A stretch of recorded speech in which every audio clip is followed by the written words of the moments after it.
Hi ನಮಸ್ಕಾರ, welcome to enjoy family menu.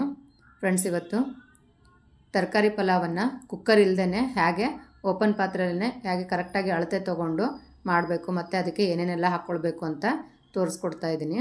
ತುಂಬ ರುಚಿಯಾಗಿರುತ್ತೆ ಫ್ರೆಂಡ್ಸ್. ಇದು ನಾವು ಓಪನಾಗಿ ಮಾಡ್ಕೊಳ್ಳೋದ್ರಿಂದ ಇದು ಹೆಲ್ತ್ಗೂ ಕೂಡ ತುಂಬ ಒಳ್ಳೆಯದು. ಯಾಕಂದರೆ ಗಾಳಿ ಬೆಳಕು ಎಲ್ಲ ಇದಕ್ಕೆ ಸಿಕ್ಕಿರೋದ್ರಿಂದ ಹೆಲ್ತ್ಗೂ ಆರೋಗ್ಯ ಕೂಡ ತುಂಬ ಚೆನ್ನಾಗಿರುತ್ತೆ ಮತ್ತು ಅಷ್ಟೇ ಉದುರಾಗಿರುತ್ತೆ ಮತ್ತು ಒಳ್ಳೆ ಪರಿಮಳ ಇರುತ್ತೆ ಫ್ರೆಂಡ್ಸ್. ಇವಾಗ ಇದಕ್ಕೆ ಈ ಪಲಾವನ್ನು ಮಾಡ್ಕೊಳ್ಳೋದಕ್ಕೆ ನಾನಿಲ್ಲಿ 1-2 ಗ್ಲಾಸ್ನಷ್ಟು ಬಿರಿಯಾನಿ ರೈಸ್ ಅಥವಾ ಜೀರಾ ರೈಸನ್ನು ತೊಗೊಂಡಿದ್ದೀನಿ. ಇವುಗಳನ್ನ ಕ್ಲೀನಾಗಿ ತೊಳೆದು ನೋಡ್ಬೋದು ನೀವು. ತುಂಬ ಸಣ್ಣಗಿರುತ್ತೆ, ಬಟ್ ಮಾಡಿದಾಗ ಮಾತ್ರ ತುಂಬ ರುಚಿಯಾಗಿ ಉದುರಾಗಿ ಬರುತ್ತೆ. ನೀರನ್ನು ನೋಡ್ಕೊಂಡು ಹಾಕಿದ್ರೆ ತುಂಬ ಚೆನ್ನಾಗಿರುತ್ತೆ. ಈಗ ಇದನ್ನು ಕ್ಲೀನಾಗಿ ತೊಳ್ಕೊಬೇಕು. 1-2 ಸರಿ ತೊಳ್ಕೊಂಡ್ರೆ ಚೆನ್ನಾಗಿರುತ್ತೆ. ಇಲ್ಲ ಅಕ್ಕಿ ಕ್ಲೀನಾಗಿದ್ದರೆ 1 ಸರಿ ತೊಳ್ಕೊಂಡ್ರೂ ಸಾಕಿದೆ. ಈಗ ನೀರನ್ನೆಲ್ಲ ತೆಗೆದು ಸೋಸಿ ಹಾಗೆ ಇಟ್ಕೊಳ್ತಾ ಇದ್ದೀನಿ. ನೀರಲ್ಲಿ ಜಾಸ್ತಿ ಹೊತ್ತು ನೆನೆಸ್ಕೊಳ್ಳೋದು ಬೇಡ, ಯಾಕಂದ್ರೆ ನೀರಿನ ಅಕ್ಕಿ ಅಂಶ ಎಲ್ಲ ಹೊರಟೋಗ್ಬಿಡುತ್ತೆ. ಈಗ ಇಲ್ಲಿ ನಾನು 1-2 ಈರುಳ್ಳಿ, 1 ಕಪ್ನಷ್ಟು ಕೊಬ್ಬರಿ, ಹಾಗೆಯೇ 1-2 ಇಂಚಿನಷ್ಟು ಶುಂಠಿ, ಬೆಳ್ಳುಳ್ಳಿ, ಹಾಗೆಯೇ ಹಸಿಮೆಣ್ಸಿಕಾಯಿ ಮತ್ತು ಕೊತ್ತಂಬರಿನ ತೊಗೊಳ್ತಾ ಇದ್ದೀನಿ. ಹಸಿಮೆಣ್ಸಿಕಾಯಿ ನಿಮಗೆ ರುಚಿಗೆ ತಕ್ಕನಾಗಿ ತೊಗೊಳ್ಳಿ. ಜಾಸ್ತಿ ಖಾರ ಬೇಕು ಅನ್ನೋರು ಇನ್ನೂ 1-2 ಸೇರಿಸ್ಕೋಬೋದು. ಹಾಗೆಯೇ ಮಸಾಲೆ ಸಾಮಾನುಗಳಲ್ಲಿ ಜಾಸ್ತಿ ಏನೋ ತೊಗೊಳ್ತಾ ಇಲ್ಲ ಫ್ರೆಂಡ್ಸ್. ಇಲ್ಲಿ ನಾನು ಚಕ್ಕೆ, ಲವಂಗ, ಏಲಕ್ಕಿ ಮತ್ತು ಹಾಗೆ ಸೋಂಪು ಕಾಳು, ಚಿಕ್ಕದಾಗಿರೋಂಥ ಕಲ್ಲು, 1 ಮರಾಠಿ ಮೊಗ್ಗನ್ನು ತೊಗೊಳ್ತಾ ಇದ್ದೀನಿ. ನಿಮಗೆ ಬೇಕಿದ್ರೆ ಇಲ್ಲಿ ಸ್ಟಾರ್ ಅನೀಸ್ ಹಾಕ್ಕೋಬೋದು, ಇಲ್ಲ ಇನ್ನೊಂದು ಸ್ವಲ್ಪ ಈ ಕ್ವಾಂಟಿಟಿನೂ ಕೂಡ ಜಾಸ್ತಿ ಮಾಡ್ಕೋಬೋದು. ಈಗ ಇದನ್ನು ರುಬ್ಬೋದಕ್ಕೆ ಹಾಕ್ಕೊಳ್ತಾ ಇದ್ದೀನಿ. ಈಗ ರುಬ್ಬಿಕೊಳ್ಳುವಾಗ ಸ್ವಲ್ಪ ಉಪ್ಪನ್ನು ಹಾಕ್ಕೋಬೇಕು ಫ್ರೆಂಡ್ಸ್. ಉಪ್ಪು ಹಾಕ್ಕೊಳ್ಳೋದ್ರಿಂದ ಕಹಿ ಅಂಶ ಬರಲ್ಲ, ಅಂದರೆ ಹಸಿಮೆಣ್ಸಿಕಾಯ್ದು ಕಹಿ ಅಂಶ ಬಂದುಬಿಡುತ್ತೆ. ಬಿಟ್ಟಾದಮೇಲೆ ಅದಿರಲ್ಲ. ಇವಾಗ ನೋಡಿ ಸ್ವಲ್ಪ ತರಕಾರಿಯಾಗಿ ಅಂದರೆ ರವೆಯಾಗಿ ರುಬ್ಕೊಂಡಿದ್ದೀನಿ. ಹಾಗೆ ಇಲ್ಲಿ ತರಕಾರಿಗಳು ನಿಮ್ಮ ಹತ್ರ ಏನಿರುತ್ತೋ ಆ ತರಕಾರಿಗಳು ತೊಗೋಬೋದು. ಇಲ್ಲಿ ನವಕೋಲು, ಹೂಕೋಸು ಮತ್ತು ಕ್ಯಾರೆಟು, ಬೀನ್ಸು, ಹಾಗೆ ಆಲೂಗಡ್ಡೆ ಇದಂತೂ ಇದ್ದೇ ಇರುತ್ತೆ ಮನೇಲಿ. ಆಲೂಗಡ್ಡೆ, ಕ್ಯಾರೆಟು, ಬೀನ್ಸು ಸುಮಾರಾಗಿ ಇಟ್ಟೇ ಇರ್ತೀವಿ. ಇವೆರಡೂ ಇಲ್ಲ ಅಂತಂದು ಬೇರೆ ಯಾವುದೂ ಇಲ್ಲ ಅಂದರೂ ಕೂಡ ಈ 1-3 ಹಾಕ್ಕೊಂಡ್ರು ಚೆನ್ನಾಗಿರುತ್ತೆ. ಹಾಗೆಯೇ 1 ಈರುಳ್ಳಿನ ನಾನಿಲ್ಲಿ 2 ಈರುಳ್ಳಿನ ಉದ್ದುದ್ದಕ್ಕೆ ಕಟ್ ಮಾಡಿ ಇಟ್ಕೊಂಡಿದ್ದೀನಿ. ಹಾಗೆ ಇಲ್ಲಿ ಒಗ್ಗರಣೆಗೆ 2 ಪಲಾವ್ ಎಲೆ ಹಾಕ್ಕೊಳ್ತಾ ಇದ್ದೀನಿ. ಹಾಗೆ ಸ್ಟಾರ್ ಅನ್ನೀಸು 4 ಹೆಸರು ಹಾಕ್ಕೊಳ್ತಾ ಇದ್ದೀನಿ. ಕಲ್ಲು ಹೂವು ಮತ್ತು ಮರಾಠಿ ಮೊಗ್ಗು 1-2, ಮತ್ತು ದೊಡ್ಡ ಏಲಕ್ಕಿ ಅಂದರೆ ಕಪ್ಪಗೆ ಬರುತ್ತಲ್ಲ ಆ ಏಲಕ್ಕಿ, ಮತ್ತು ಹಸಿರು ಏಲಕ್ಕಿ 2, ಚಕ್ಕೆ 1-2 ಇಂಚಿನಷ್ಟು, ಹಾಗೆಯೇ ಇದು ಜಾಯ್ಫಲ ಅಂತ ಹೇಳ್ತಾರಲ್ಲ ಅದು ಜಾಯ್ಪತ್ರೆ ಹಾಕ್ಕೊಳ್ತಾ ಇದ್ದೀನಿ. ಇದಿಷ್ಟು ಒಗ್ಗರಣೆಗೆ ರೆಡಿ ಮಾಡ್ಕೊಂಡಿರೋದು.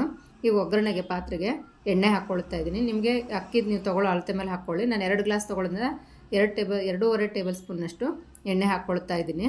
ಹಾಗೆಯೇ ಈಗ ಒಗ್ಗರಣೆ ಮಾಡ್ಕೊಳ್ಳೋದಕ್ಕೆ ನಾವು ರೆಡಿ ಮಾಡ್ಕೊಂಡಿದ್ವಲ್ಲ ಮಸಾಲೆ ಸಾಮಾನುಗಳನ್ನು ಅದು ಹಾಕ್ಕೊಳ್ಬೇಕು. ಅವು ಸ್ವಲ್ಪ ಒಳ್ಳೆ ಘಮ ಬರೋವರೆಗೂ ಅಲ್ಲಾಡಿಸ್ಕೊಂಡ್ರೆ ಸಾಕು. ನಿಮಗೆ ಬೇಕಿದ್ದರೆ ಇಲ್ಲಿ ಸೋಂಪು ಕಾಳು ಹಾಕ್ಕೋಬೋದು ಫ್ರೆಂಡ್ಸ್. ಇಲ್ಲಿ ನಾನು ಮಿಕ್ಸಿಗೆ ಹಾಕ್ಕೊಂಡಿರೋದ್ರಿಂದ ಇಲ್ಲಿ ಒಗ್ಗರಣೆಗೆ ಹಾಕ್ಕೊಳ್ತಾ ಇಲ್ಲ.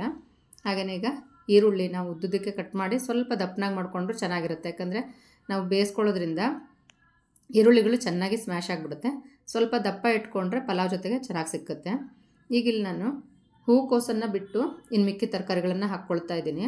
ಹೂಕೋಸು ಬೇಗ ಬೆಂದ್ಕೊಂಬಿಡೋದ್ರಿಂದ ಇವಾಗ ಹಾಕ್ಕೊಂಬಿಟ್ರೆ ನೀವು ತಿನ್ನೋವಾಗ ಅಂದರೆ ಪಲಾವು ರೆಡಿ ಆದಮೇಲೆ ನಿಮಗೆ ಹೂಕೋಸು ಎಲ್ಲೂ ಕಾಣಿಸ್ಕೊಳ್ಳಲ್ಲ, ಅನ್ನೋ ಜೊತೆಗೆ ಬೆಂದ್ಕೊಂಬಿಡುತ್ತೆ. ಅದಕ್ಕೆ ಈಗ ತರಕಾರಿ ಬೆಂದ್ಕೊಳ್ಳೋದಕ್ಕೆ ಸ್ವಲ್ಪ ಉಪ್ಪನ್ನು ಹಾಕ್ಕೊಳ್ತಾ ಇದ್ದೀನಿ. ಅಂದರೆ ಸಪ್ಪೆ ಇರೋದಕ್ಕಿಂತ ಸ್ವಲ್ಪ ಉಪ್ಪಿನ ಅಂಶ ಹಿಡಿದ್ರೆ ಪಲಾವ್ ಜೊತೆಗೆ ಚೆನ್ನಾಗಿರುತ್ತೆ. ಅದಕ್ಕೆ ಇವಾಗ 3-4 ನಿಮಿಷ ಇದನ್ನು ಮುಚ್ಚಿಟ್ಬಿಟ್ಟು ಬೇಯಿಸ್ಕೊಳ್ಬೇಕು. ಸ್ವಲ್ಪ ಕ್ರಿಸ್ಪಿ ಆದರೆ ಸಾಕು, ಅಂದರೆ ತುಂಬ ಮೆತ್ತಗಾಗೋದು ಬೇಡ, ಅನ್ನೋ ಜೊತೆಗೆ ಮತ್ತೆ ಬೆಂದ್ಕೊಳ್ಳುತ್ತಲ್ಲ ಅದಕ್ಕೋಸ್ಕರನೇ. ಈಗ ಇದಕ್ಕೆ ಹೂಕೋಸು ಹಾಗೆಯೇ ಮಸಾಲೆ ಹಾಕ್ಕೊಳ್ತಾ ಇದ್ದೀನಿ. ಮಸಾಲೆಗೆ ಸ್ವಲ್ಪ ತೊಳೆದ್ಬಿಟ್ಟು ನೀರನ್ನು ಹಾಕ್ಕೊಳ್ಳೋಣ. ಈಗ ಸ್ವಲ್ಪ ಮಸಾಲೆ ಜೊತೆಗೆ ಇದನ್ನು ಕೂಡ ಚೆನ್ನಾಗಿ ಮಿಕ್ಸ್ ಮಾಡ್ಕೋಬೇಕು. ಮಸಾಲೆ ತರಕಾರಿಗಳೊಟ್ಟಿಗೆ ಹೊಂದ್ಕೋಬೇಕು ಫ್ರೆಂಡ್ಸ್. ಅಲ್ಲಿವರೆಗೂ 1-2 ನಿಮಿಷ ನೀವು ಇದನ್ನು ಚೆನ್ನಾಗಿ ಮಿಕ್ಸ್ ಮಾಡಿಕೊಂಡ್ರೆ ಸಾಕು. ಸ್ವಲ್ಪ ಎಣ್ಣೆ ಅಂಶ ಮೇಲೆ ಬರ್ತಾ ಇದೆ ಅನ್ನೋವಾಗ 1-2 ನಿಮಿಷ ಮುಚ್ಚಿಟ್ಬಿಡಿ. ಆಮೇಲೆ ಮತ್ತೆ ಇದಕ್ಕೆ ನೀರನ್ನು ಬಿಸಿ ಮಾಡಿಕೊಂಡ್ರೆ ನೀರು ಹಾಕ್ಕೊಂಡ್ರೆ ಚೆನ್ನಾಗಿರುತ್ತೆ. ಇಲ್ಲ ನೀವು ಹಾಗೆ ಹಾಕ್ಕೊಂಡ್ರೆ ಮತ್ತೆ ಕುದಿಸ್ಕೊಳ್ಳೋದಕ್ಕೆ ಇನ್ನೊಂದು ಸ್ವಲ್ಪ ಟೈಮ್ ತೊಗೊಳುತ್ತೆ. ನೀವು ತರಕಾರಿ ಬೆಂದ್ಕೊಳ್ಳೋವರೆಗೂ ಸ್ವಲ್ಪ ನೀರನ್ನು ಒಂದು ಸೈಡಲ್ಲಿ ಅಂದರೆ ಪಕ್ಕದಲ್ಲಿ ಎಷ್ಟು ಬೇಕೋ ಅಷ್ಟು ನೀರನ್ನು ಕುದಿಸಿ ಇಟ್ಕೊಂಡ್ರೆ ನಾವು ಆಮೇಲೆ ತಕ್ಷಣಕ್ಕೆ ಇದಕ್ಕೆ ಹಾಕ್ಕೊಂಡ್ರೆ ಬೇಗನೆ ಪಲಾವ್ ರೆಡಿ ಆಗುತ್ತೆ. ಈಗ ನಾನು ನೀರು ಬಿಸಿ ಮಾಡಿ ಇಟ್ಕೊಂಡಿರೋದಕ್ಕೆ ಅಕ್ಕಿನ ಇದಕ್ಕೆ ಡೈರೆಕ್ಟಾಗಿ ಒಗ್ಗರಣೆಗೆ ಹಾಕ್ಕೊಳ್ತಾ ಇದ್ದೀನಿ. ಈಗ ಅದಕ್ಕೆ ಹಾಗೆಯೇ 1.5 ಟೀ ಸ್ಪೂನ್ನಷ್ಟು ಉಪ್ಪು, ಸ್ವಲ್ಪ 1 ಟೀ ಸ್ಪೂನ್ನಷ್ಟು ಅರಿಶಿನ ಹಾಕ್ಕೊಂಡು ಮಸಾಲೆ ಜೊತೆಗೆ ಇದನ್ನು ಸ್ವಲ್ಪ ಅಂದರೆ ಅಕ್ಕಿದು ಮೈ ಬಿಸಿ ಆಗೋವರೆಗೂ ಮಾತ್ರ ಬೆಚ್ಚಗಾಗೋವರೆಗೂ ಕಲಿಸ್ಕೊಳ್ತಾ ಇದ್ದೀನಿ. ಈ ಥರ ಮಾಡ್ಕೊಳ್ಳೋದ್ರಿಂದ ನಿಮಗೆ ಪಲಾವ್ ಕೂಡ ಅದರಲ್ಲಿ ಮಸಾಲೆ ಜೊತೆಗೆ ಚೆನ್ನಾಗಿ ಹೊಂದ್ಕೊಳ್ಳುತ್ತೆ ಮತ್ತು ಉದುರಾಗಿ ಕೂಡ ಸಿಕ್ಕುತ್ತೆ. ಅದಕ್ಕೋಸ್ಕರನೇ ಈಗ ಕಾಯಿಸ್ಕೊಂಡ್ರೆ ನೀರನ್ನು ಹಾಕ್ಕೊಳ್ತಾ ಇದ್ದೀನಿ. ನಾನು 2 ಗ್ಲಾಸ್ ಅಕ್ಕಿ ತೊಗೊಂಡಿದ್ನಲ್ವ, ಅದಕ್ಕೆ ಇವಾಗ 4 ಗ್ಲಾಸ್ ನೀರು ಮತ್ತು ಎಕ್ಸ್ಟ್ರಾ ಇನ್ನೊಂದು ಅರ್ಧ ಗ್ಲಾಸ್ನಷ್ಟು ಹಾಕ್ಕೊಳ್ತಾ ಇದ್ದೀನಿ. ಈಗ ಓಪನ್ ಮಾಡ್ಕೊಳ್ಳುವಾಗ ನಮಗೆ ನೀರು ಆದಷ್ಟು ಹಬೆನಲ್ಲೇ ಹೊರಟೋಗ್ಬಿಡುತ್ತೆ. ಕುಕ್ಕರಲ್ಲೇ ಇದ್ರೆ ಏನಾಗುತ್ತೆ, ನೀವು ಕಮ್ಮಿ ಇಟ್ಟರೂ ಕೂಡ ತುಂಬ ಚೆನ್ನಾಗಿ ಬರುತ್ತೆ. ಬಟ್ ಓಪನ್ ಮಾಡ್ಕೊಳ್ಳುವಾಗ ಒಂದು ಅರ್ಧ ಗ್ಲಾಸ್ನಷ್ಟು ನೀರನ್ನು ಜಾಸ್ತಿ ಹಾಕ್ಕೊಳ್ಬೇಕು. ಇವಾಗ ಕುದಿಯೋ ನೀರು ಹಾಕ್ಕೊಂಡಿರೋದ್ರಿಂದ ಬೇಗನೆ ಕುದಿ ಬಂದುಬಿಟ್ಟಿದೆ ನೋಡಿ. ಈಗ ಮುಚ್ಚಿಟ್ಬಿಟ್ಟು ನೀವೊಂದು ಮುಕ್ಕಾಲು ಭಾಗ ಬೇಯಿಸ್ಕೊಳ್ಬೇಕು ಫ್ರೆಂಡ್ಸ್. ಅಲ್ಲೇ ಆವಾಗ ಒಂದು ಸ್ವಲ್ಪ ಮಧ್ಯದಲ್ಲಿ ಕೈ ಆಡಿಸ್ಕೊಳ್ತಾ ಇರಿ. ಇವಾಗ ನೋಡಿ ಒಂದು ಸ್ವಲ್ಪ ಅನ್ನ ರೆಡಿ ಆಗೋ ಥರ ಕಾಣುತ್ತೆ, ಮುಕ್ಕಾಲು ಭಾಗ ಬೆಂದಿದೆ.